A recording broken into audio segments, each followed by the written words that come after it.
நான் ஏற்கனவே சொல்லி இருக்கிறேன், பல முறை சொல்லி இருக்கிறேன். நான் நினைச்சு பார்க்காத இடம், நினைச்சு பார்க்காத உயரம். இந்த இடத்துக்கு என்ன அழைச்சிட்டு வந்தவங்க உடன்பிறப்புகளான நீங்க தான். கோபாலபுரம் நான் பிறந்த இடமாக இருந்தாலும் தமிழ்நாடு முழுக்கத்தான் என்னை வளர்த்துச்சு. ஏன்னா 60 ஆண்டு காலமா தமிழ்நாட்டில் கிழக்கு மேற்கு வடக்கு தெற்கு கிராமம் நகரம் குறுக்கு நெடுக்கு வெயில் மழை இரவு பகல் பசி தூக்கம் பார்க்காம ஓடி ஆடி உழைச்சு கருப்பு சிவப்பு கொடியை ஏற்றினதுனால்தான் கோட்டைகளை கொடியேற்றக்கூடிய வாய்ப்பு எனக்கு கிடைச்சது. ஓயாம உழைச்ச தலைவர் கலைஞருடைய வழித்தடத்துல நானும் ஓயாம உழைக்கிறேன். தலைவரான பிறகும் உழைக்கிறேன், முதல்வரான பிறகும் உழைக்கிறேன். அண்ணாவோட தம்பிக்கு கலைஞருடைய உடன்பிறப்புக்கு ஓய்வும் இல்லை சாய்வும் இல்லைங்கிறத எண்ணத்தோட நான் உழைக்கிறேன். அதனால இது போன்ற பிறந்தநாள் விழாக்கள் நெடுஞ்சாலை பயணத்துல வரக்கூடிய ஸ்பீட் பிரேக் போல ஒரு நிமிட ஓய்வு, அவ்வளவுதான்.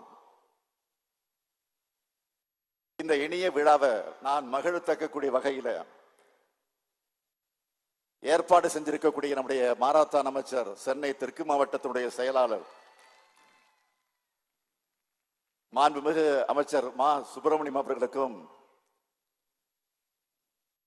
அவருக்கு துணை நின்று பணியாற்றி இருக்கக்கூடிய நம்முடைய தெற்கு மாவட்ட கழகத்துடைய நிர்வாகிகள், செயல் வீரர்கள், கழக தோழர்கள் அத்தனை பேருக்கும் என்னுடைய வாழ்த்துக்கள், நன்றிகள்.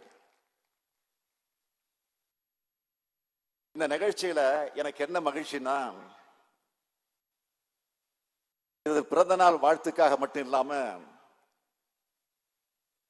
நம்ம தோழமை கட்சி தலைவர்கள் எல்லோரும் ஒரே மேடையில இணைஞ்சு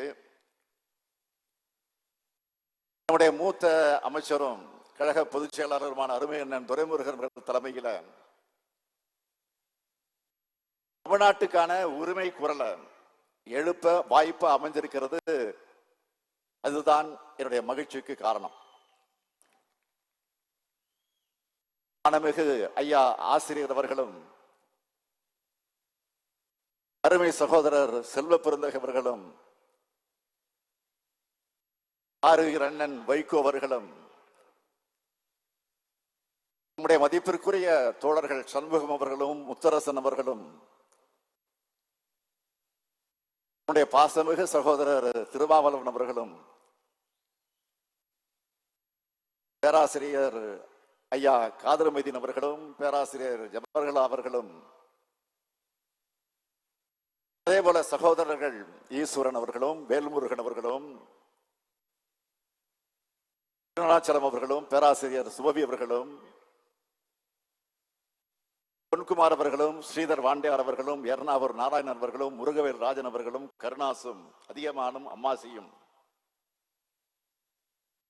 முன் அன்சாரியும் திருப்பூர் அல்தாவும் வசீகரனும்